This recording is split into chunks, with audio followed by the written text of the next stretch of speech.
کہ ایک جنگ کے موقع پر نبی پاک علیہ الصلوۃ والسلام نے ایک عورت کی لاش دیکھی تو حضور نے جلال فرمایا۔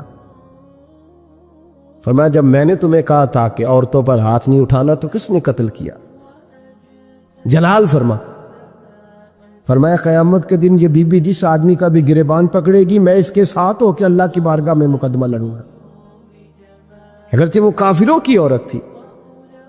آج تو مسلمان اقتدار کے لیے کاٹ رہے ہیں نا ایک دوسرے، اقتدار کی جنگ، دنیا میں جنگ لگی ہوئی ہے نا، شام سے لے کر عراق تک، تو لوگ کہہ دیتے ہیں فرقوں کی جنگ ہے، میں درجنوں بار کہتا ہوں یہ اقتدار کی لڑائی ہے۔ لوگ کسی نے کوئی مذہب کا روپ دھارا ہے، کوئی دھارا ہے، اصل جنگ اقتدار کی ہے۔ سب کو اقتدار چاہیے اور اقتدار کے لیے بھاگ دوڑ ہو رہی ہے، لیکن لوگ باز ہی نہیں آتے۔ اللہ کے نبی جلال فرمایا کرتے، حتیٰ کہ کوئی درخت کاٹ دیتا ناجائز کسی کا تو حضور اس پر بھی ناراض ہوتا، اور یہاں گردنیں کاٹی جاتی ہیں۔ بہرحال سید عالم صلی اللہ علیہ وسلم جلال فرماتے، با اختیار ہے، چاہتے تو کسی چیز کی تبدیلی کر دیتے، اور جو سفارش کرنے آئے وہ بھی حضرت اسامہ بن زید ہے۔ ایک ہاتھ کے اسامہ بن زید کون ہے؟ اتنے محبوب ہے میرے نبی پاک کو کہ جب مکہ فتح ہوا تو حضور نے امام حسن اور حسین کو گھوڑے کی پشت میں بٹھایا اور اسامہ بن زید کو گود میں بٹھایا۔ جب مال غنیمت تقسیم ہوتا تھا تو حضرت عمر فاروق جناب اسامہ بن زید کو 500 دینار زیادہ دیتے تھے۔ لوگ کہتے کیوں دیتے ہو؟ فرمایا اس لیے کہ نبی پاک اس سے بڑا پیار کرتے۔ جس دن محبوب کا وصال ہوا جناب اسامہ بن زید رضی اللہ تعالیٰ عنہ کو مسلمہ کذاب کے خلاف لشکر کا سپہ سالار بنا کے نبی پاک نے بھیجا۔ وہ سپہ سالار تھے حضرت عمر فاروق اور مولا علی جیسے لوگ، اس میں بطور سپاہی شامل تھے۔ غلام کے بیٹے سے اتنا پیار، اور اس دھرتی نے وہ نظارہ بھی دیکھا جب حضور حج کے موقع پر عرفات سے مزدلفہ کے لیے نکلے تو حضور نے فرمایا ٹھہر جاؤ، ایک بندہ رہ گیا ہے، وہ آئے گا تو مزدلفہ جائیں گے۔ تو کچھ نو مسلم صحابہ تھے، وہ کہنے لگے ہم نے سوچا کسی قبیلے کے سردار کی بات ہو رہی ہے، لیکن تھوڑی دیر گزری تو کالے رنگ اور موٹی ناک والے اسامہ بن زید آ گئے۔ میرے محبوب نے فرمایا یہ میرا غلام زیادہ ہے، پیچھے رہ گیا، جب تک یہ نہ آتا قافلہ نہ چلتا۔ ایک طرف محبت کا یہ حال، اور دوسری جانب فتح مکہ کے موقع پر قریش کی ایک بی بی نے چوری کر لی، مقدمہ دائر ہوا، تفتیش کے بعد جرم ثابت ہو گیا۔ نبی کریم سید عالم صلی اللہ علیہ وسلم نے فرمایا اس کا ہاتھ کاٹا جائے گا۔ وہ لوگ حضرت اسامہ بن زید کے پاس آئے اور بڑی حکمتیں بیان کی، بڑے دلائل دیے، بہت ساری باتیں سمجھائیں، کہنے لگے ابھی نیا نیا کلمہ پڑھا ہے، ذرا دین میں آ جائیں گے، تھوڑے سے سمجھ جائیں گے، پھر حد قائم ہوگی تو بھاگیں گے نہیں، ذرا انہیں آ لینے دو، سمجھ لینے دو۔ نبی کریم علیہ الصلوۃ والسلام سے کہیے تھوڑی سی حضور رعایت کر دیں، ذرا قریب آئیں گے تو حد جاری ہو جائے گی۔ حضرت اسامہ بن زید تیار ہو گئے، انہیں پتا تھا کہ حضور میری بات کبھی لوٹایا نہیں کرتے۔ جناب اسامہ کہتے ہیں میں حضور کے قریب آ کے بیٹھا، اور میں نے بیٹھا نا جب حضور کے پاس تو بات کوئی نہیں کی، سرکار نے رخ پھیرا، کیسے آئے ہو؟ عرض کیا یا رسول اللہ، سب کہیے گا صلی اللہ علیہ وسلم۔ میں نے عرض کی حضور ایک چھوٹی سی بات کرنی تھی، تو حضور نے فرمایا کرو۔ یا رسول اللہ بات ذرا مشکل ہے، فرمایا تو کر تو صحیح۔ حضور وہ چھوٹی سی سفارش، فرمایا بول بات کر اسامہ، تیری بات کون لوٹاتا ہے؟ جناب اسامہ بن زید کہتے ہیں میں نے کہا حضور وہ قریش کی بی بی اس پر چوری ثابت ہو گئی ہے، اگر اسے تھوڑی رعایت مل جائے تو اس کا قافلہ نیا نیا آیا ہے، قبیلہ نیا نیا اسلام قبول کیا، حضور تھوڑی رعایت مل جائے تو چلو پختگی کے بعد جیسے آپ چاہیں گے۔ میرے محبوب نے رخ پھیرا تو جناب اسامہ بن زید کہتے ہیں میرا وجود تھر تھر کانپنے لگا، بس غضب سے ان کے خدا بچائے۔ فرماتے ہیں میں کانپنے لگا، نبی پاک نے فرمایا اسامہ مجھے تو بڑا پیارا ہے، بڑا عزیز ہے، پر میں رب کریم کی حدود کے معاملے میں کسی کی پرواہ نہیں کرتا۔ جہاں تلک حدود اللہ، یہ اللہ کی حدیں ہیں، اس معاملے میں میں کسی شخص کی رعایت نہیں کرتا۔ فرمایا تم سے پہلی قومیں تباہی اس لیے ہوئی کہ غریب جرم کرتے تھے تو سزا ملتی تھی، امیر جرم کرتے تھے تو چھوڑ دیے جاتے تھے، اور میں خبردار، تم نے جرت کیسے کی اس معاملے میں سفارش کرنے کی؟ اسامہ کہتے میں ہامتا کامتا لرزتا مسجد سے چلا گیا، صبح کی بات تھی، جمعے کا خطبہ شروع ہوا، مدینے والے محبوب منبر پہ بیٹھے، جناب اسامہ فرماتے ہیں میرا وجود تھر تھر کانپ رہا تھا، میرے محبوب کے جملے، حضور نے بات کہاں سے شروع کی؟ فرماتے ہم سب جانتے تھے کہ نبی پاک کو سب سے زیادہ محبت حضرت جناب سیدہ فاطمہ زہرا کے ساتھ ہے، سب سے زیادہ پیار ان سے کرتے۔ جتنی دفعہ جناب فاطمہ آتی کھڑے ہو کے استقبال ہوتا، اور فرمایا فاطمہ تو بضعۃ منی، یہ تو میرے وجود کا حصہ ہے، یہ تو میرے جگر کا ٹکڑا ہے۔ فرماتے نبی پاک علیہ السلام نے جملے کیا ارشاد فرمائے؟ فرمایا لوگوں کو کیا ہو گیا ہے، اللہ کی حد کے معاملے میں سفارش کرتے ہیں؟ فرمایا مجھے قسم ہے اللہ کی عزت کی، اگر میری بیٹی فاطمہ بھی چوری کرتی تو میں اس کا ہاتھ کاٹ ڈالتا، فاطمہ بنت محمد کو بھی صلاح ہوتی۔ بھیا لفظ کیا ہے؟ محبوب نے فرمایا میں اپنی محبت پر پیر رکھتا، محبت کچل ڈالتا، لیکن اللہ کے دین کو نافذ کرتا۔ میں فاطمہ کے ساتھ، بات کو سمجھ رہے ہیں آپ حضرات؟ میرا جملہ آپ نے سمجھا نہیں۔ فرمایا میں اپنی محبت کو کچل ڈالتا، اپنی محبت کو، بولیے، اپنی محبت کو گویا کچل ڈالتا، اور اللہ کے دین کو، میں دین کے معاملے میں کسی کی رعایت، یہاں تو پیر صاحب کہتے ہیں تبلیغ کی تو بگڑ جائیں گے، ان کو کہہ دیا دین پہ عمل کرو تو یہ آئیں گے نہیں، کہتے میں تینوں خواب ویکھی سی راتی تو مینوں نظر آیا سا، بابا فرید صاحب بھی تینوں یاد کر رہے سن میری خواب ہے۔ اس کو چڑھایا جاتا ہے، بڑھایا جاتا ہے، لیکن اس کو ڈانٹا نہیں جاتا شرعی معاملات میں، کہتے ہیں ہمارا خیال رکھتا ہے نا اتنا ہی کافی ہے، دین کا رکھے چاہے نہ رکھے۔ میرے عزیز، میرے نبی کریم سید عالم صلی اللہ تعالی علیہ وآلہ وسلم نے حدود اللہ کے معاملے میں سخت حکم دیا۔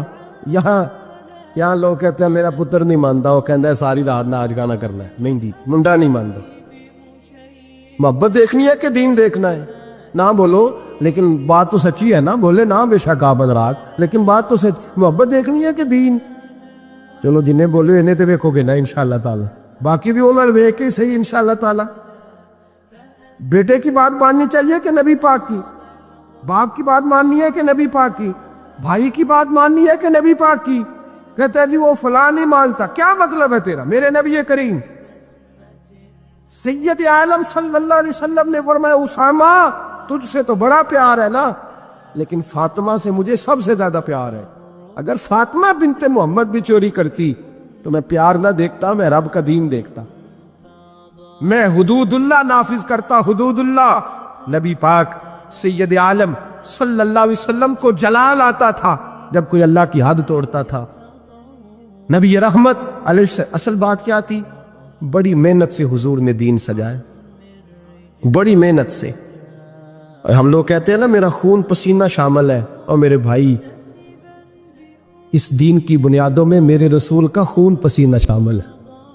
صحابہ کہتے ہیں جب مسجد نبوی بنائی تو حضور جب اینٹیں اٹھاتے تھے تو پسینہ بہہ کے اینٹوں پہ گرتا تھا، اسی لیے تو آج تک وہاں سے خوشبو آتی ہے، اس لیے تو آج تک وہاں سے خوشبو آتی ہے، حضور کا پسینہ گرتا تھا۔ اور احد میں میرے رسول پاک نے یوں اپنے خون کو اپنے ہاتھوں پہ رکھ لیا اور کہا اے اللہ تو دیکھ رہا ہے نا، یہ مجھے جانتے نہیں، انہیں ہدایت کا نور عطا فرما دے۔ اور میرے بھائی خون پسینہ حضور نے دین سینچا سوارا، اپنی اولاد کی قربانی دی۔ جس مکان کو تو نے اپنے ہاتھ سے ٹائلیں لگائی ہو، تیرا اپنا بیٹا بھی وہ ٹائل توڑ دے تو تھپڑ مارتا ہے، وہ تجھے پتہ نہیں میں نے پردیس کاٹ کاٹ کے بنایا ہے اور تو توڑ رہا ہے؟ معمولی سمجھتے ہو دین کی دھجیاں بکھیرنا؟ جب تو دین کی نافرمانی کرتا ہے تو مدینے والے رسول کا دل دکھ جاتا ہے۔ گویا حضور فرماتے کیا کر رہے ہو؟ میں نے بڑی مشقت سے تمہیں دین دیا ہے، میں نے خون پسینہ لگا کے تم تک پہنچایا تھا، تم نے ایک رات میں اڑا کے رکھ دیا، تم نے چند منٹوں میں تباہی لگا دی سارے دین کی، ساری شریعت کی دھجیاں بکھیر دی۔ ہم یہ ڈرے ڈرے سہمے پریشان فیصلہ کرنے کی طاقت نہیں، مجھے چلنا چاہیے کہ نہیں، اٹھنا چاہیے کہ نہیں، کرنا چاہیے، اٹھ باندھ کمر کیوں ڈرتا ہے؟ پھر دیکھ خدا کیا کرتا ہے۔ حضرت عبداللہ ابن عباس فرماتے ہیں میرے نبی پاک علیہ السلام نے میری تربیت فرمائی. یہ نوجوان دوست میری بات لکھ لیں، پریشان لوگ میری بات لکھ لیں، جن کے پاس قوت فیصلہ نہیں وہ اس بات کو لکھ لے. حضرت عبداللہ ابن عباس فرماتے ہیں میرے نبی پاک علیہ السلام نے مجھ سے فرمایا تھا عبداللہ سن، اگر ساری دنیا مل کے تیرا کوئی نفع کرنا چاہے کر نہیں سکتی جب تک میرے رب کی رضا نہ ہو. اور فرمایا ساری دنیا مل کے تیرا کچھ بگاڑنا چاہے تو عبداللہ بگاڑ نہیں سکتی جب تک رب کریم کی حکمت کا تقاضا نہ ہو. لوگوں سے ڈرنا، لوگوں کی طرف دیکھنا، ماحول دیکھ کے اپنے راہ کا تعین کرنا، ہر بندے کے خیالات کے مطابق ڈلنے کی کوشش کرنا، فلانا نہ ناراض ہو جائے، فلانا نہ ناراض ہو جائے، وہ جس نے ہونا ہو جائے، بس رب رسول ناراض نہ ہو. اپنی زندگی میں اپنے مالک کو مولا جان کے بل اللہ مولاکم، اللہ تمہارا مولا ہے، وہو خیر الناصرین، وہ بہترین مددگار ہے. توجہ جب بھی کریں رب کی جانب کریں، اپنے دل کا قبلہ درست رکھیں، سوچوں کے زاویے سیدھے رکھیں. میرے بھائی مالک جب بندوبست کر دے نا، جب مالک بندوبست کرتے پھر ایسا بندوبست کرتا ہے کہ لوگوں کے پاس نا چارہ نہیں رہتا. حضرت مریم رضی اللہ تعالی عنہا پاک باز تھی، مسجد میں رہی تھی، پر مالک کی حکمت کے تقاضے بڑے عجیب ہیں نا. پھر جناب مریم کو اللہ تعالیٰ نے بغیر شوہر کی اولاد عطا کر دی. یہ بات ہی ایسی تھی، کسی نے کہا تھا کہ مخلوق تو فنکار ہے اس درجہ کے پل بھر میں سنگے در کعبہ سے بھی اصنام تراشے، تم کون ہو کیا چیز ہے داغ کبابی. لوگوں نے تو مریم پہ بھی الزام تراشے. تو لوگوں نے کہا کدھر سے لے آئی بچہ، تیرا باپ تو ایسا نہیں تھا، کہاں سے لے آئی؟ اللہ کرے میں آپ کو سمجھا سکوں، ذرا اپنے آپ کو وہاں کھڑا کریں کہ ایک پاک باز عورت، پاک باپ کی بیٹی، طیب ماں کی بیٹی، اور اللہ کے گھر میں پرورش پانے والی خاتون، ایک وہ وقت اور ایک یہ وقت کہ اس عورت کو کٹہرے میں کھڑا کر کے پوچھا جا رہا ہے کہ معاذ اللہ تیری گود میں بچہ جائز نہیں ہے، کہاں سے لائی ہے؟ اب خود سے صفائیاں بندہ کتنی کو دے، کتنی کو وضاحتیں کرے. اور میں نے تو اپنی زندگی میں دیکھا ہے زیادہ وضاحت دینے والے کو بھی لوگ جھوٹا سمجھنے لگ جاتے ہیں. زیادہ وضاحت دینے پر بھی لوگ کمزوری کا اظہار سمجھتے ہیں کہ کمزور پڑ گیا. آپ صلح کی کوشش کرتے ہیں، سامنے والا بزدل سمجھ لیتا ہے. زیادہ وضاحتیں بھی کمزور کر دیتی ہیں. اب حضرت مریم کو کٹہرے میں کھڑا کر کے کہا بچہ کس کا ہے؟ تو پھر خدا بندوبست جب کرے، اللہ جب مددگار ہوئے، تو پھر حضرت مریم کی گواہی درختوں سے نہیں دلوائی، اس نے پتوں سے نہیں دلوائی، پھر فرشتے نہیں بھیجے. حضرت مریم کہنے لگی مجھ سے نہ پوچھو، وہ جو پنگوڑے میں ہے اسی سے پوچھ لو، ان سے پوچھو نا، وہ کون ہے پوچھ لو، ان سے کر لو سوال. انہوں نے کہا پنگوڑے میں چند دنوں کا بچہ یہ جواب دے گا؟ مددگار تھا رب. ان کی برات کا اعلان کرنا تھا مالک نے، اور جب مالک اعلان کر دے، جب مالک تیری صفائی دینا چاہے، جب مالک تجھے دنیا کے سامنے نکھارنا چاہے، تو پنگوڑے میں لیتے حضرت عیسیٰ بول کے کہنے لگے انی عبداللہ آتانی الکتاب، فرمایا میں اللہ کا بندہ ہوں، رب نے مجھے کتاب عطا کر کے نبی بنا کے دنیا میں بھیجا ہے. میں اللہ کا بندہ ہوں، کتاب لے کے آیا ہوں، نبی بن کے آیا ہوں. پھر پنگوڑے سے اعلان ہو گیا، پھر بچہ بول پڑا. اور یہ ایک دفعہ نہیں بات ہوئی، یہ بنی اسرائیل میں ایک جریج نام کے شخص بھی تھے جو نماز پڑھ رہے تھے. بعض نے لکھا ہے نفل نماز تھی، اماں نے پکارا تو آئے نہیں، تو ماں کے منہ سے نکل گیا تو اتنی دیر تک مرے گا نہیں جب تک کسی بے حیا عورت کا منہ نہ دیکھ لے.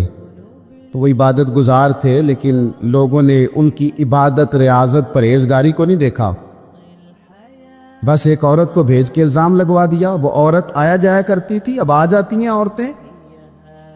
مسئلہ پوچھنے کی نیت سے بھی آ جاتی ہیں، ماحول میں کچھ جگہ ایسی بھی ہیں جہاں عورتیں دم کرانے کے بہانے آ جاتی ہیں۔ وہ خاتون آتی جاتی تھی اس خانقاہ بے آستانے پہ، یہ بخاری میں موجود ہے، پھر اس نے کہا میری گود میں جو بچہ ہے یہ انہی کا ہے۔ مجھے بتائیں کیسے بندہ وضاحت دے؟ حالات خراب ہو گئے، لوگ کٹیا جلانے لگے، ماحول اور طرح کا بن گیا۔ میرے نبی پاک علیہ الصلوۃ والسلام فرماتے ہیں پھر اس رب کے بندے نے کہا مالک تو کریم ہے، تیری مشیت کا تقاضا آیا جو میری ماں نے جملے بولے تھے، اور اب میں وضاحت دینے کے قابل نہیں رہا، اب تو ہی کرم کرے گا تو دروازہ کھلے گا۔ تو وہ چند دنوں کا بچہ پنگوڑے میں بول کے کہنے لگا میں اس درویش کا نہیں، میں تو فلانے چرواہے کا بچہ ہوں، وہ جو بکریاں چراتا ہے۔ رب کی مدد کو پکاریں، اپنے ساتھ اپنے مالک کی مدد کو شامل کریں، تھوڑے رزق پر بھی گزارا اچھا ہونے لگ جائے گا۔ سارے لوگ آپ کو گرانے کی تدبیریں کر رہے ہوں گے اور مالک آپ کو عزتیں عطا فرما دے گا، اس کی بارگاہ سے حکمت کا تقاضا اور ہو جائے گا۔ ہم نے ساری زندگی لوگوں کو راضی کرنے میں گزار دی، ساری زندگی بڑھاپا آ گیا بچوں کو پالتے، اور بچوں نے آخری عمر میں کہہ دیا ابا اگر کوئی ڈھب کا کام کر لیتے تو آج ہمارے دن بھی پھر نہ جاتے۔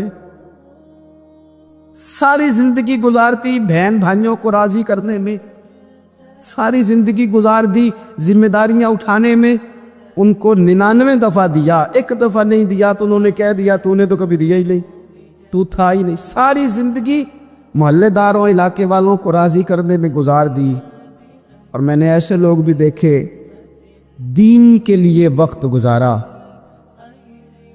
لیکن جب بڑھاپے میں دانت کام نہ کرتے تھے تو وقت کے مفتیوں کو بھی مسجدوں کی کمیٹیوں نے کہہ دیا اب آپ کی سمجھ نہیں آتی، ہم نے خطیب کو یور رکھنا ہے۔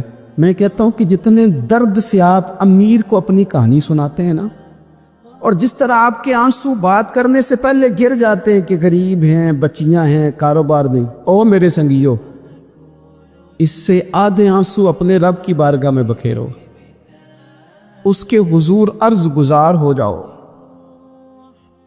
اس سے طلب کرو۔ ایک وقت انسان پر زندگی میں ایسا آتا ہے کہ اسے یوں محسوس ہوتا ہے کہ میرا سایہ بھی ذرا سا پیچھے ہٹ گیا ہے، اسے یوں لگتا ہے کہ میں کسی سہارے پہ ہاتھ ڈالتا ہوں تو وہ بھاگ جاتا ہے مجھ سے، لیکن مالک کی بارگاہ ایسی عظیم بارگاہ ہے، رب رسول کے آستانے اتنے بڑے ہیں کہ آپ جب وہاں کشکول طلب دراز کرتے ہیں تو جھولی پھیلانے میں دیر لگتی ہے، ان کو بھرنے میں تو کوئی دیر نہیں لگتی۔ ہم نے اپنا سوچ کا قبلہ ہی دنیا کو بنا لیا۔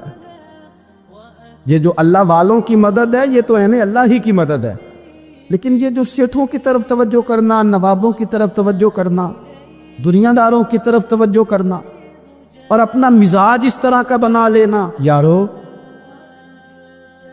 گردن کو جھکا دیتا ہے خیرات کا پتھر، جہاں میں مانگنے والوں کے سر کبھی اونچے نہیں ہوتے۔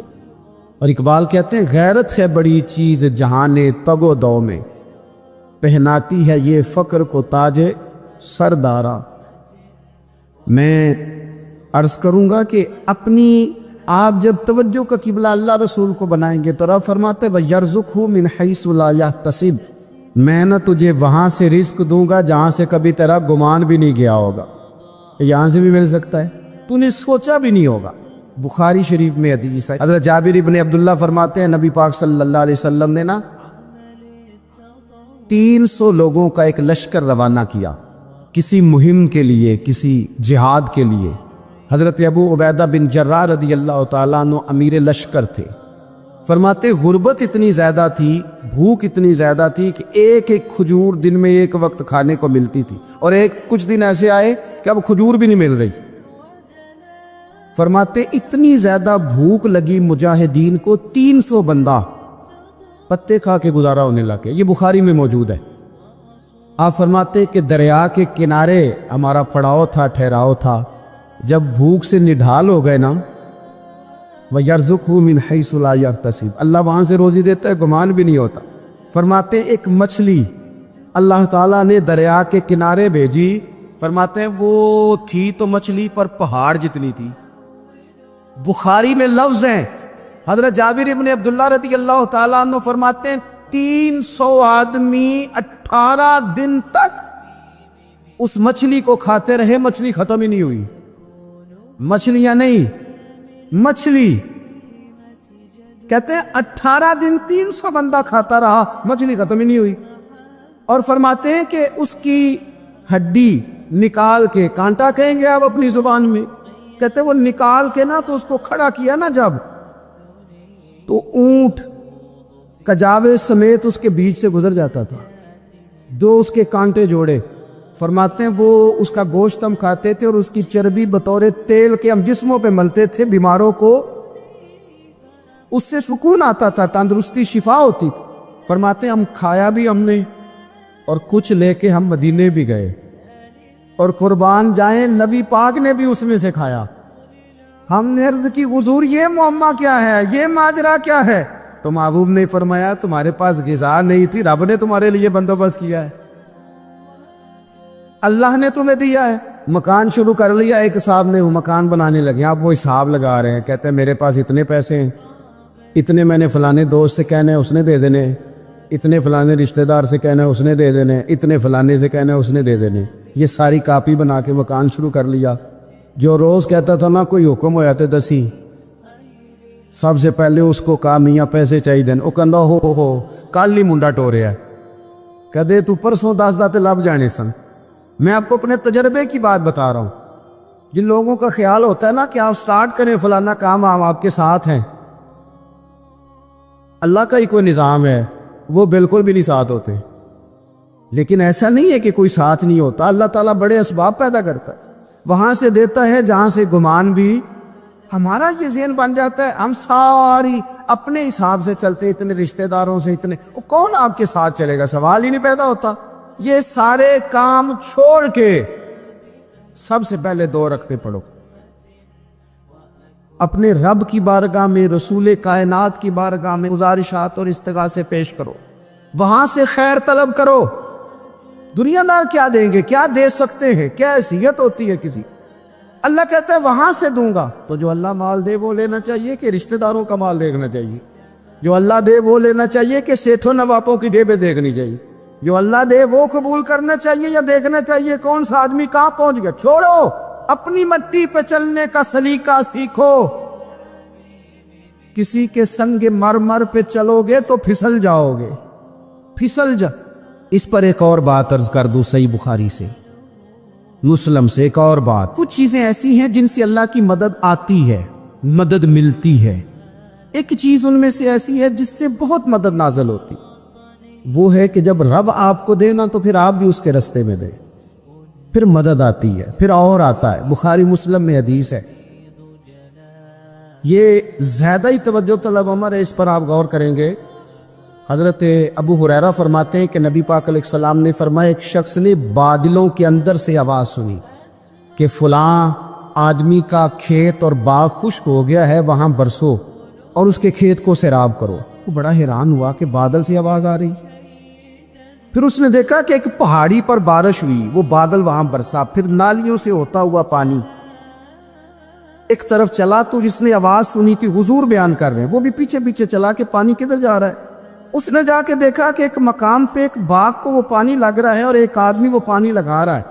اس نے اس سے پوچھا تیرا نام کیا ہے؟ اس نے کہا کیوں؟ کہنے لگا بتا نا. اس نے نام بتایا تو کہنے لگا یہی تو وہ نام ہے جو میں نے بادلوں کے اندر سے سنا ہے کہ فلاں کے کھیت کو پانی دے دو. اس نے کہا یار تو کیا عمل کرتا ہے کہ اسپیشل تیرے لیے بارش برسے؟ یہ بخاری پڑھ رہا ہوں، سیاستہ سے حدیث عرض کر رہا ہوں. اس سے پوچھا تو کیا کام کرتا ہے؟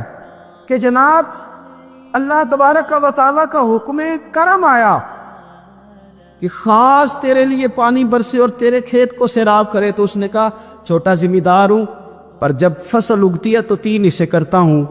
ایک حصہ اپنے بال بچوں پہ، بہن بھائیوں پہ خرچ کرتا ہوں، ایک حصہ پورا، اور ایک حصہ دوبارہ کاشتکاری پہ لگاتا ہوں، اور تیسرا حصہ خالص میں نے مسکینوں، یتیموں اور غریبوں کے لیے رکھا ہوا ہے. وہ جو تیسرا حصہ، اللہ کرے آپ سمجھے، وہ رب کے بندوں پہ تیسرا حصہ خرچ کرتا ہے نا، تو کریم مالک نے فرمایا جہاں سے غریب کا حصہ جاتا ہے وہ کھیت خشک نہیں رہنا چاہیے، وہ جہاں سے مسکین روٹی کھاتے ہیں وہ خشک نہ رہے، جہاں سے یتیموں کو کچھ آتا ہے کہیں اس کی فصل رہ نہ جائے۔ میں اور آپ بھی اگر اپنے مال میں مسکینوں، یتیموں، غریبوں کے حصے رکھ لیں گے تو فصلیں خشک نہیں رہیں گی، ان کے اندر تازگی آئے گی، نور آئے گا، کرم آئے گا، خاص کر خدا کی رحمت برسے گی، مدد اللہ سے چاہے، اپنی توجہات کا مرکز رب رسول کی ذات کو بنائے، پھر آپ محسوس کریں گے کہ بڑی جلدی اللہ تعالیٰ کی مدد آنے لگی ہے۔ کبھی آپ صرف کہہ دیں نا میرا رب میرے ساتھ ہے، اس لفظ میں اتنی طاقت ہے کہ دشمن ویسے زہر ہو جاتا ہے۔ زندگی میں کسی سے بھی لڑائی ہو اچھی طرح سوچ لے کہ اللہ اس طرف ہے یا اس طرف ہے۔ اگر آپ زیادتی پہ ہیں تو پھر رب مظلوم کی جانب، اگر اللہ کی مدد آپ کے ساتھ ہے تو دنیا کی کوئی طاقت آپ کو گرا نہیں سکتی، اور اگر آپ مظلوم کے مقابلے میں ظالم بن کے آپ کھڑے ہو گئے ہیں اور آپ نے رویہ وہ اختیار کیا ہے کہ جس میں مدد نہیں آئے گی، تو پھر یاد رکھ لیں کہ آپ کوئی بھی ہیں، کہاں بھی ہیں، آپ کمزور ہیں۔ طاقتور تھے ابتدائے اسلام میں، ظاہری طاقت تھی کفار مکہ کے پاس، وہ ڈنڈوں سے مارتے تھے غریبوں کو، ان کے ہاتھوں میں ڈنڈے تھے، پر خدائی طاقت ان مظلوموں کے ساتھ تھی۔ صاحب زرقانی نے لکھا ہے حضرت زنیرہ رضی اللہ تعالیٰ عنہ ایک لونڈی ہے، غریب ہے، ماڑے دا کی کام محمد نس جانا یا رونا، غریب سکادی بی بی اور لونڈی کنیزہ، ایک مشرک کی کنیزہ تھی، انہوں نے کلمہ پڑھ لیا، وہ ڈنڈوں سے مارتا، دروں سے مارتا، تکلیف دیتا۔ حضرت زنیرہ رضی اللہ تعالیٰ عنہ کو اتنا مارا، اتنا مارا۔ اب آپ ایک اور پہلو پر بھی غور کریں، مار بھی پڑ رہی ہے پر خدا ادھر ہی ہے، اللہ کی مدد ادھر ہی ہے۔ رب کہتا ہے کہ پہلے تو صبر کرنا، ان اللہ مع الصابرین، تو صبر کرے گا تو پھر رب کی معیت ملے گی، ذرا ٹھہرنا، تو تھوڑا ڈٹنا۔ ان الذین قالوا ربنا اللہ ثم استقاموا تتنزل علیہم الملائکہ، تو کہے اللہ میرا رب ہے، پھر تو پہلے ڈٹ، پہلے تو نے ڈٹنا ہے۔ ثم استقاموا، جو ڈٹ گیا، تتنزل علیہم الملائکہ، ڈٹنے والے کے لیے مدد آتی، پہلے تھوڑا ٹھہرنا پڑتا ہے، پہلے تھوڑا صبر کرنا پڑتا ہے، حوصلہ کرنا پڑتا، اس کے بعد مدد آتی۔ مار پڑ رہی ہے، مارا جا رہا ہے حضرت زنیرہ کو، ان کا مالک جو ہے ظاہری آقا وہ مار رہا ہے، یہ کنیزہ ہیں، ماں اتنا مارا، اتنا مارا، ان کی بینائی چلی گئی، نظر آنا بند ہو گیا۔ ابو جہل آیا اور کہنے لگا زنیرہ دیکھا نا ہمارے بت تیری آنکھیں لے گئے، معاذ اللہ، لات و منات ہمارے بتوں نے تجھے اندھا کر دیا۔ اب ایسا نہیں ہے کہ بی بی روتی جا رہی ہے، روتی جا رہی ہے، مایوسی مایوسی، معاذ اللہ، پریشانی، غریبی بڑی ہے، پوچھنے والا کوئی نہیں، یہ باتیں نہیں۔ کیا جملے ہیں خاتون کے، کیا لفظ ہیں۔ ابو جال نے تنزیہ کہا، معاذ اللہ، کہنے لگا دیکھا نا ہمارے بتوں نے تجھے اندھا کر دیا۔ تو جناب زنیرہ آنکھوں کی بینائی گئی ہے اور رات کو گئی ہے، دکھ ابھی تازہ ہے، لیکن اللہ پہ جو توکل ہے، اپنے مالک سے جو رشتہ ہے وہ اتنا مضبوط ہے، اتنا طاقتور ہے، اس میں اتنی گہرائی ہے کہ حضرت زنیرہ بول کے نا اتنی قوت سے بولی، اتنی طاقت سے بولی کہ پورے کفر پر لرزہ طاری ہو گیا۔ فرمانے لگی تمہارے بتوں کی کیا اوقات ہے کہ وہ میری بینائی لے جائیں، یہ میری رب کی حکمت کا تقاضا ہے۔ جب تک اس نے چاہا زنیرہ دیکھتی رہی، اور جب اس نے چاہا زنیرہ کی آنکھوں کی بینائی چلی گئی، اور اگر وہ چاہے گا نا تو بینائی واپس بھی کر دے گا۔ اگر ہو ذوق یقین پیدا تو کٹ جاتی ہیں زنجیریں، اگر وہ چاہے گا تو بینائی آ بھی جائے گی۔